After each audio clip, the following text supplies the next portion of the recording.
Alors, nous avons publié une affiche qui invitait à ce moment, et c'est prélude comme introduction, etc. Et aujourd'hui, tout à l'heure, des images, comme d'habitude, ont été publiées dans le groupe. Il y a une première image où on voit un dispositif mécanique avec un plan central au milieu et puis deux éléments latéraux de part et d'autre. La question a été posée de demander, de savoir ce que vous voyez sur cette image et puis ce que cela vous inspire. Le prophète Impact a dit que cette image représente la ligne de départ personnalisée. Kwaku Fabrice nous parle aussi de point de départ d'une course de vitesse. Ake nous a dit que sur cette image, il voit l'outil qui permet aux athlètes en athlétisme de prendre leur départ. C'est un commentaire qui a été beaucoup aimé et le frère avait dit que c'est la course. Et à la suite de ça, il y a une autre image qu'on voit et la même question, celle-ci, qu'est-ce que c'est, qu'est-ce qu'elle vous inspire?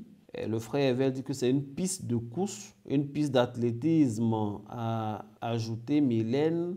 C'est la piste des athlètes avec différents couloirs. C'est une piste de course. Bonsoir papa. Ok, bonsoir Esdras. C'est pour la course, ainsi de suite. Donc, c'est une piste, c'est une piste, c'est une piste. Elle inspire une piste. Ça, vraiment, c'est ce qui revient. La troisième image, Mundi, c'est une arme.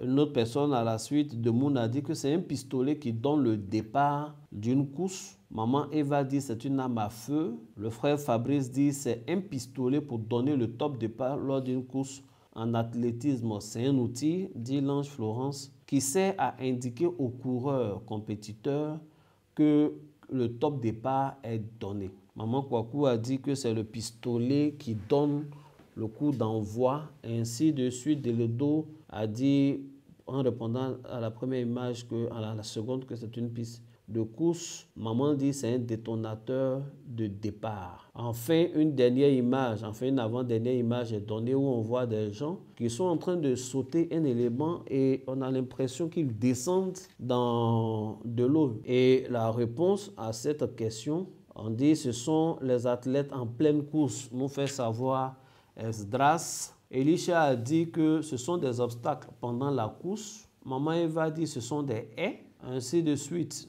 Delodo dit c'est en endurance avec des pièges à saut en hauteur, si je peux le dire ainsi. Donc je comprends. C'est tout quoi. C'est vraiment ça qui a été dit. Et la dernière image, on voit des médailles et des trophées.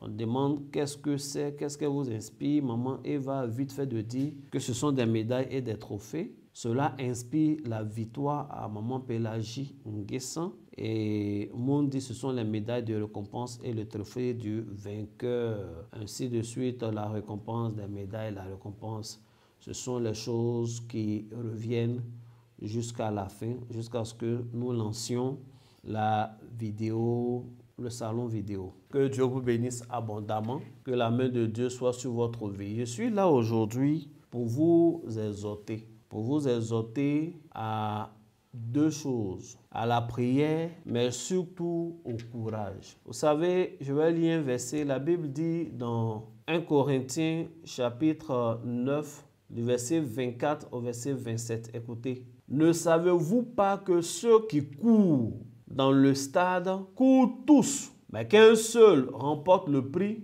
Courez de manière à le remporter. Tous ceux qui combattent s'imposent toute espèce d'abstinence et ils le font pour obtenir une couronne corruptible.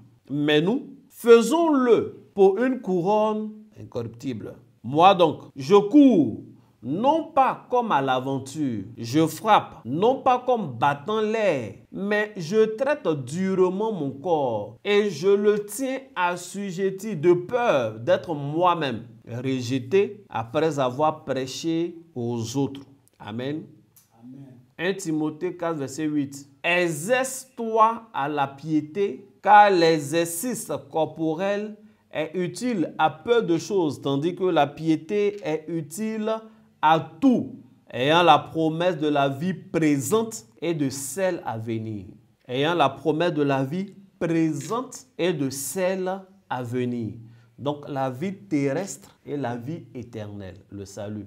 Il faut dire Amen. Je vais terminer par 2 Timothée 4, verset 7, où l'apôtre Paul parle et dit « J'ai combattu le bon combat. J'ai achevé la course. J'ai gardé la foi. J'ai combattu le bon combat. J'ai achevé la course. J'ai gardé la foi. » Bien-aimés, je viens vous parler en ce jour de spiritualité. La première chose que je voudrais demander à quelqu'un, c'est la discipline et le courage. Je le dis pourquoi? Je le dis parce que nous sommes sur le point de commencer 21 jours de jeûne. 21 jours de jeûne intitulé DLD, la dernière ligne droite. 21 jours où il va falloir se priver de nourriture, se priver de certaines choses, de distraction, et rester dans l'esprit. La Bible dit que les gens qui combattent là, 1 Corinthiens 9, ils s'imposent toute espèce d'abstinence. Ils s'imposent toute espèce d'abstinence. Et l'apôtre nous exhorte en disant, faisons-le, nous, faisons-le pour une couronne incorruptible. Donc, faisons-le pour un gain spirituel. Ceux-là, ils s'imposent tout genre d'abstinence. Leur cycle de sommeil n'est pas comme le cycle de sommeil de n'importe qui. Ils ne mangent pas n'importe quoi, ils ne mangent pas à n'importe quel moment. Ils ne se mettent pas dans n'importe quelle attitude. Même leurs voyages sont programmés, leurs activités sont programmées, leurs repos sont programmés. Par moment, ils ont envie de faire certaines choses, mais leurs activités leur imposent de se reposer. Si vous regardez dans le monde du football, des gens qui, pour la plupart, n'ont pas une longue carrière, c'est nos frères africains et puis les Brésiliens. Parce que ces deux peuples-là, on a le même style de vie. Quand on a l'argent, il faut manger la vie. Un truc même quand on n'a pas l'argent, mais on veut manger la vie. Donc, les footballeurs brésiliens, ils sont forts, mais si vous remarquez, leurs carrières ne sont pas longues parce qu'ils ne font pas très attention à leur alimentation, à leur manière. En fait, ils font attention pendant les périodes de compétition, mais il leur suffit 1 mois de vacances et puis voilà. Il faut dire Amen. 1 mois de vacances. Les Africains même, pendant les matchs, même pendant la période, souvent ils se cachent pour aller fumer, vivre des vies qui ne sont pas la vie d'athlète. Un vrai athlète, il a des abstinences. Il y a des choses qu'il ne fait pas. Il se retient de certaines nourritures. Bien-aimés, voici pourquoi nous allons respecter ce que l'apôtre a dit. Il dit faisons-le. Faisons-le, faisons ce jeûne-là pour une gloire spirituelle. Si vous avez remarqué, le jeûne fait partie, le dimanche je vais en parler, non je ne vais pas durer. Mais je suis venu simplement vous donner quelques consignes et insister pour que cette fois-ci-là, tu fasses ce jeûne jusqu'à la fin. C'est pour ton bien, ça va te faire du bien. Ça va t'ouvrir des portes et ça va te sécuriser. Il ne faut pas se décourager. Il y a des gens qui se découragent vite. Oui, j'ai prié jusqu'à je n'ai rien vu. Non, il faut continuer de prier. Tu vas finir par voir. Souvent, un problème qui a pris des dizaines d'années pour s'installer, la solution peut être subite, ça dépend de Dieu, ou la solution peut être élaborée. Quoi qu'il en soit, même si la solution soit aujourd'hui, on doit rester attaché à Dieu. Même si la solution doit prendre 6 mois, 8 mois, on doit rester attaché à Dieu, même 1 an si on veut. Donc, pendant qu'on n'a pas la solution, il faut qu'on continue de prier. Pendant que la solution est là, il faut qu'on continue de prier. Il faut dire Amen. Amen. Donc, je viens t'exhorter. Pendant ces 21 jours, ne sois pas loin de la présence de Dieu. Pendant ces 21 jours, ne te donne pas des autorisations de ne pas respecter, comme on appelle le jeûne. La Bible dit, ceux qui courent et qu'un seul remporte le prix. 1 Corinthiens 9. L'apôtre nous dit, courez donc de manière à remporter le prix. Je vais conclure en expliquant les images. La première image que vous avez vue, c'est un starting block. Vous voyez, c'est un starting block. C'est comme ça qu'on appelle. C'est un élément métallique qu'on pose sur la piste et les athlètes, ils viennent, ils se mettent là Ils mettent un pied. C'est pourquoi les deux éléments ne sont pas au même niveau, comme l'a dit Mylène. Ils prennent appui et quand le top départ est donné, ils décollent. Ça leur permet d'avoir un bon départ. Parce qu'il y a quelque chose. C'est plus facile de se lancer quand il y a les starting blocks que de courir alors qu'on n'a pas quelque chose sur lequel s'appuyer. C'est un bon départ. C'est bon pour avancer rapidement. C'est bon pour avoir une bonne performance. C'est vrai, s'il n'y a pas de starting block, qu'il court, c'est courir. Mais le starting block fera la différence. Et lors des compétitions internationales, même les gens les mieux entraînés, etc., ils ne refusent pas le starting block. C'est un truc qui est là pour t'aider à avoir un bon départ. Celui qui se met dans le starting block, qui commence à courir, ce qu'il fait, c'est courir. Celui qui n'a pas utilisé le starting block, qui court, ce qu'il fait, c'est courir. Mais les deux n'ont pas les mêmes avantages. Les professionnels, lors des compétitions internationales, on utilise les starting blocks. Ça veut dire quoi? Ça veut dire que quand on veut faire une certaine activité, il y a des éléments qui nous donnent un plus. Il y a des éléments qui nous permettent d'avoir un bon départ. Si nous faisons ces 21 jours de jeûne, sans faire certaines choses, à partir du 10, tu commences à jeûner, c'est un jeûne. C'est bon, tu es en train de courir, mais tu n'as pas utilisé le starting block. Or, c'est important. Or, c'est important. Il faut dire Amen. Amen. Ce que je veux vous recommander, c'est d'utiliser les starting blocks. Et dans le jeûne que nous avons commencé, l'idéal, le meilleur starting block que je vous ai donné, c'est la purification avant le 10. Ce n'est pas un truc comme ça. C'est bon, c'est important. Ça va bonifier ton jeûne. Ça va bonifier les résultats. Ça va te faire du bien. La recommandation qui a été donnée, c'est d'utiliser un seau, ton seau de bain de prière, un seau neuf de préférence.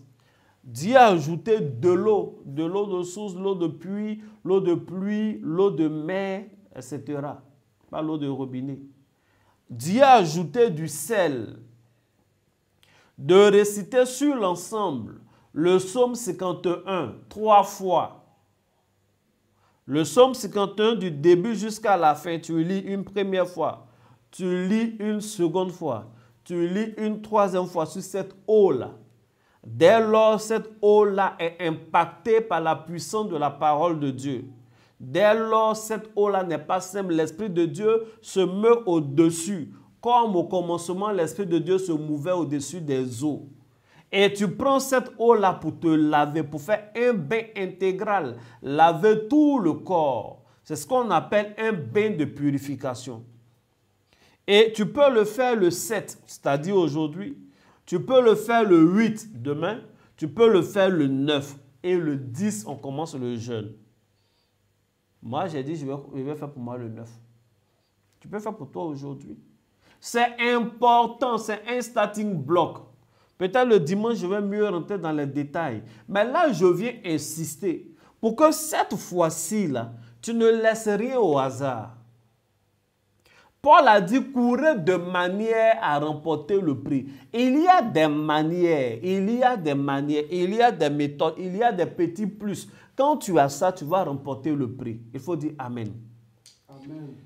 Quelqu'un a dit Amen? Amen. La deuxième image, car c'est les images que je suis en train d'interpréter, on voit effectivement une piste. Mais si vous voyez très bien l'image, l'image met l'accent sur un couloir.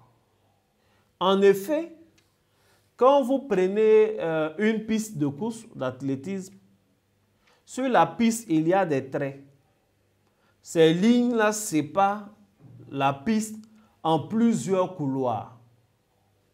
Et quand les athlètes commencent, ils sont dans leur starting block, chaque athlète est dans un couloir. Surtout les courses de 100 mètres, 200 mètres et autres. Les sprints là, surtout ça. Et on donne le top départ. Quand on donne le top départ, il faut courir. Mais si en courant, tu sors de ton couloir, tu es disqualifié. Il faut dire Amen. Amen. Tu es disqualifié. La Bible dit, il faut courir de manière à remporter le prix. Tous ceux qui courent là, ils courent, mais il faut courir de manière. Ça veut dire quoi? Ça veut dire qu'il y a des règles. Et il faut respecter ces règles. Bien aimé, quand tu vas commencer ton 21 jours de jeûne, tu es dans le couloir des gens qui font 21 jours de jeûne. Ce n'est pas la peine d'aller dans d'autres couloirs. C'est pas quand je te dis, c'est un jeûne pendant lequel tu peux boire de l'eau, hein, les soirs on fait des ruptures, etc. Quelqu'un va venir te dire à côté de toi que non, moi quand je fais le jeûne là, je peux prendre des galettes et c'est que des galettes, c'est pas important. Ah, moi quand je fais le jeûne là, je mange à midi. Ce n'est pas le couloir qui a été donné dans le jeûne que nous sommes en train de faire. Aïe, mais tu fais un jeûne, on dit tu peux descendre les soirs. Quelle histoire de ne pas manger porc? Il faut manger le porc là. Les démons ne sont pas dedans. Bien aimé, je ne suis pas venu t'enseigner une doctrine dont on mange porc ou on ne donne pas porc. Ce n'est pas l'ordre du jour. Ce que j'ai dit, c'est que pendant tout le temps, pendant les 21 jours, il ne faut pas manger le porc.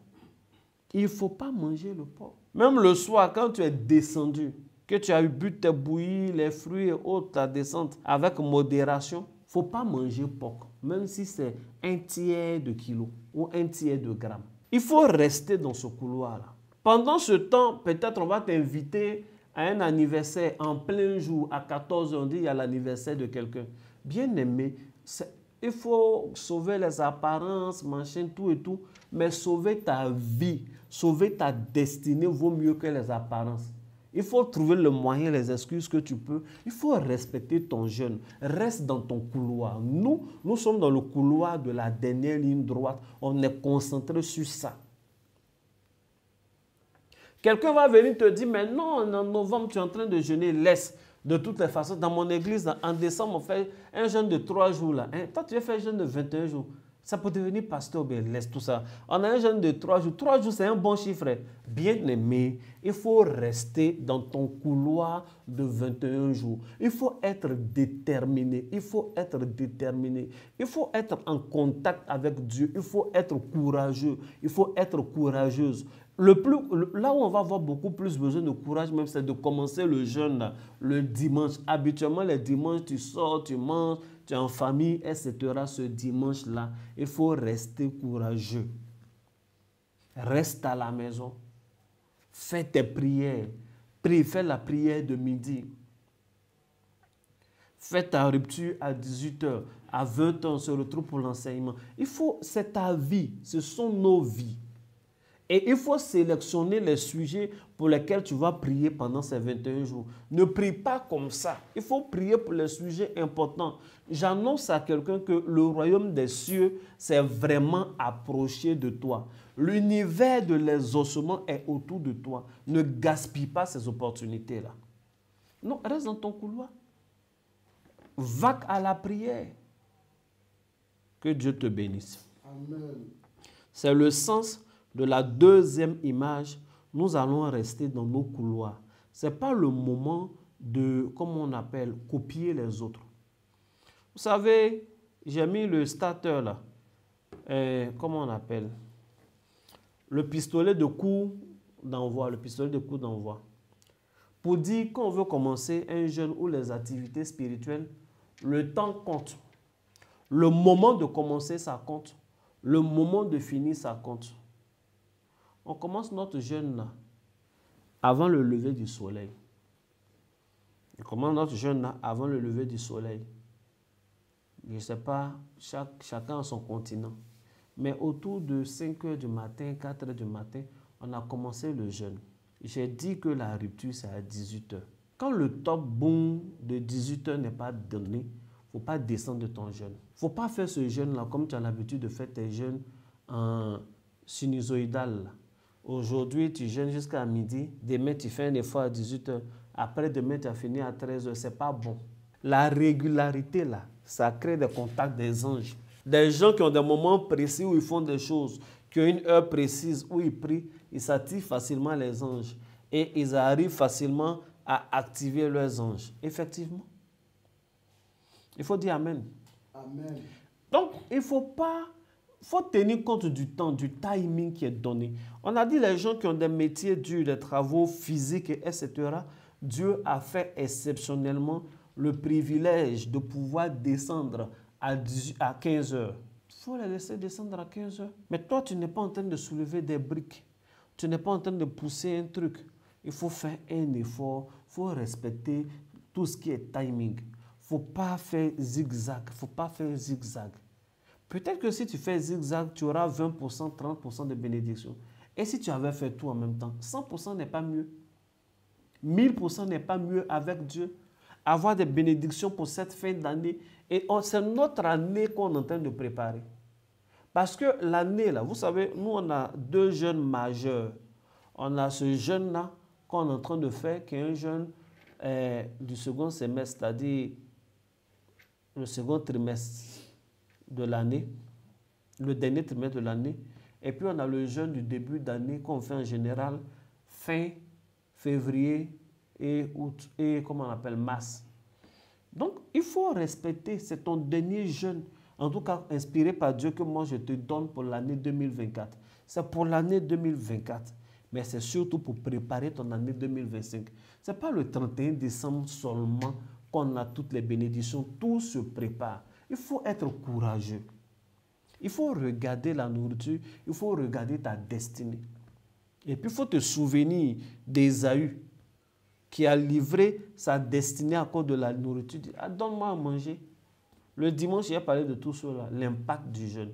Donne-moi à manger. Il dit, ah, ça me sert à quoi d'avoir un droit d'aînesse et puis je vais mourir de faim. Il faut manger. Jacob, tu es mon grand frère, c'est bon, donne-moi, je vais manger. Mais on a vu. Et puis après, on vient dire que Jacob a volé sa bénédiction. Jacob n'a jamais volé la bénédiction d'Ésaü. Ésaü a vendu. Il a vendu, c'est clair.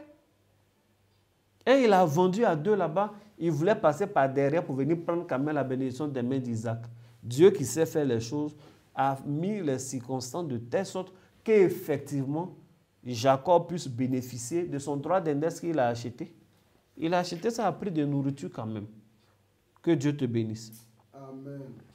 Respectons, restons dans nos couloirs, respectons le timing et Dieu va nous faire du bien. Je n'ai pas lu un Amen. Amen. Est-ce que quelqu'un a dit Amen? Bien-aimé, quand je dis tout ça, je tiens compte de beaucoup de choses. Il y a longtemps, je suis chrétien. Il y a longtemps, je suis chrétien. Il y a longtemps, je sais Dieu. Il y a longtemps, je vois les chrétiens. Il y a longtemps, on jeûne. Il n'y a jamais de jeûne qu'on fait sans difficulté. En général, même les jeûnes qu'on fait, qui vont changer notre destinée, il y a toujours des difficultés. Moi, le jeûne que j'ai fait, jusqu'à quand je suis tombé, j'ai perdu connaissance. On m'a donné un jeûne. Le pasteur est venu très tôt, il a tapé la porte. Il dit, il était en train de prier, il était au village. Dieu lui a dit de jeûner. Vous savez, le jeûne, c'est de quelle heure à quelle heure? Il dit de jeûner en une seule journée, comment on appelle, de 6 heures jusqu'à 9 heures. Et puis, il est parti. Bon. Maman, il dormait déjà où? Il est venu me réveiller à 6 heures de jeûner jusqu'à 9 heures. C'était trop facile. Et j'étais avec mon frère, je l'ai réveillé pour dire, ah, le pasteur est venu d'en donner un jeûne et de jeûner jusqu'à 9 heures. Il m'a dit, oh, mais toi, tu es bizarre, hein? Tu penses que c'est 9 heures du matin. Les anciens gars, là, quand il dit 9 heures comme ça, c'est 21 heures. Donc, le pasteur veut qu'on jeûne de 6 heures jusqu'à 21 heures. Il ne faut même pas penser que c'est 9 heures. Je dis, ah, d'accord. Mais on va l'appeler pour être sûr quand même. On l'appelle et dit, pourquoi nous on dit 21 heures? Est-ce que lui, il est vieux? Il n'est pas un vieillard? Qu'il a dit 9 heures du matin. Un jour, je vais vous raconter toute l'histoire. Aujourd'hui, je ne vais pas être long. Ce jeûne que j'ai commencé à 6 heures pour couper à 9 heures, là, il a perdu connaissance dedans. Depuis que je suis né, je n'ai jamais eu aussi faim jusqu'à avoir vertige.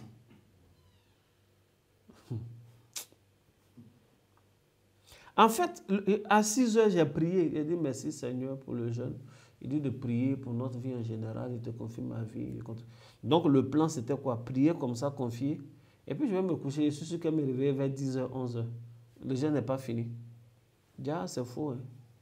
Dès que j'ai fini de prier même, on dirait que quelqu'un a pris ma gorge pour envoyer au Sahara. La gorge était sèche. J'avais soif. J'avais cette soif. C'est comme si je ne bois pas, je vais mourir. Donc, il a réfléchi et dit, bon, écoute, le pasteur a dit on jeûne de 6 heures à 9 heures.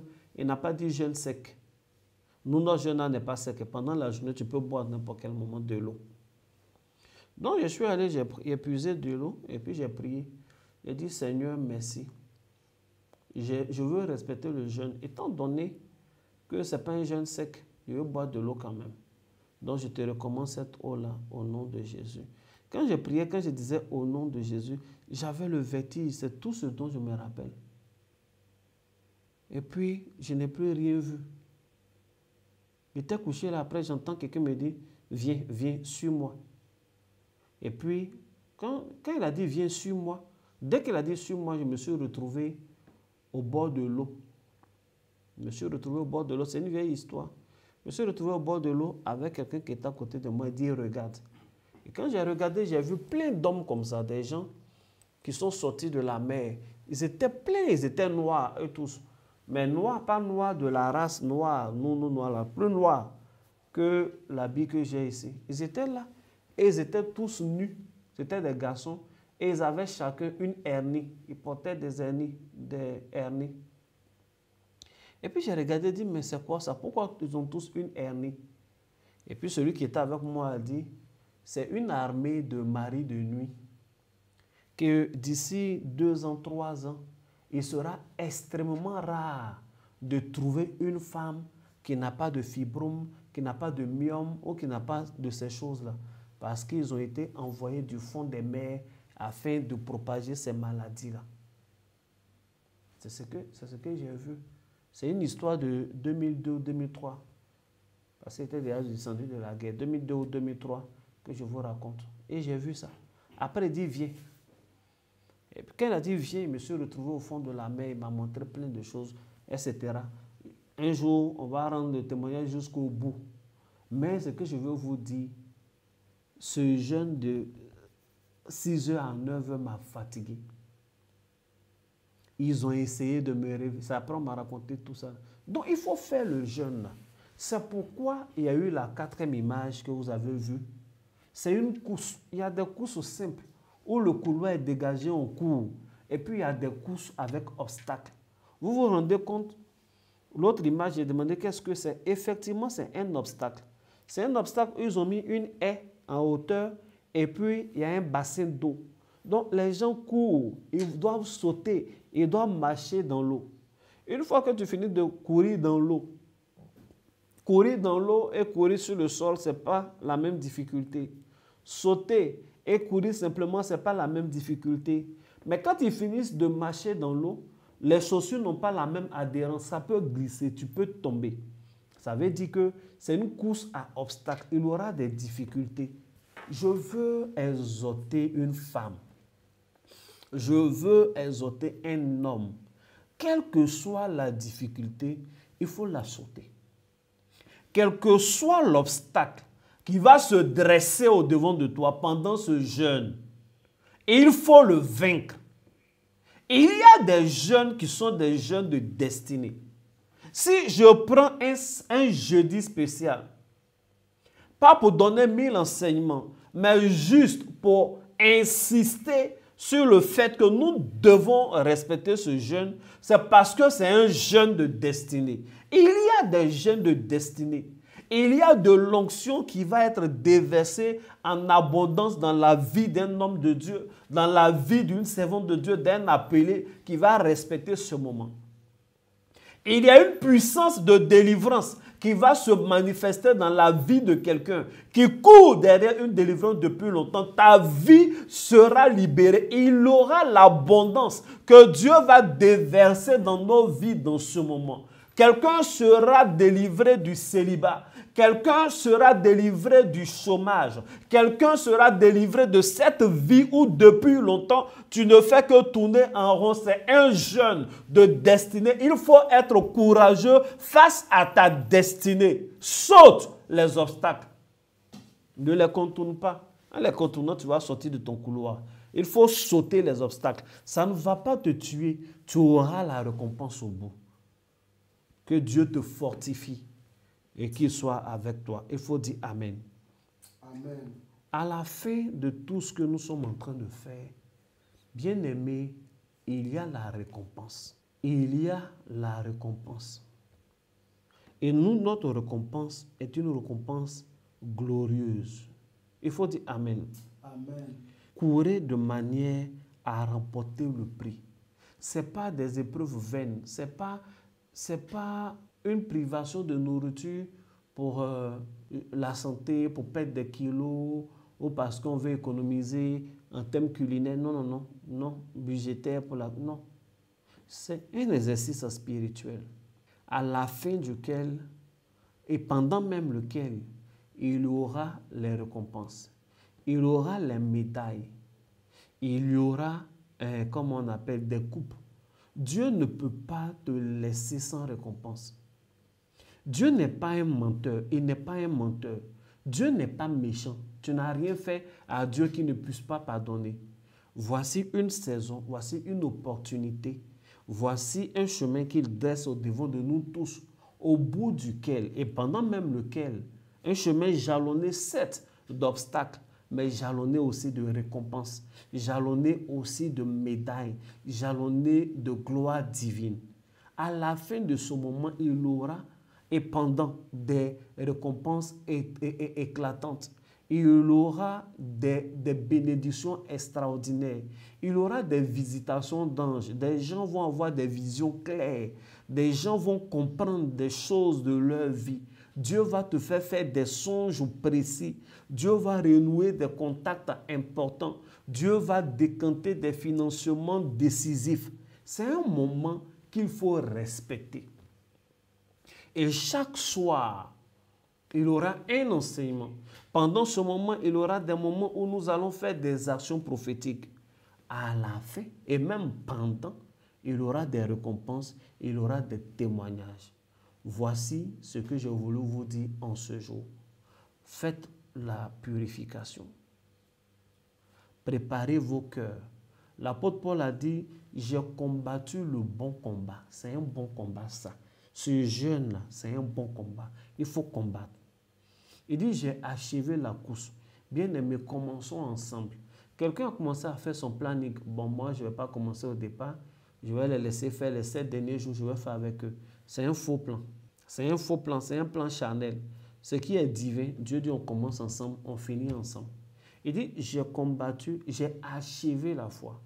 J'ai achevé la course. Commençons ensemble, finissons ensemble. Et il dit, j'ai gardé la foi. On ne peut pas garder quelque chose qu'on n'avait pas dès le départ. On commence ce moment avec la foi. La foi va grandir au cours de ce moment. À l'issue, à la fin, il y aura toujours la foi. Voici ce que j'ai voulu vous dire.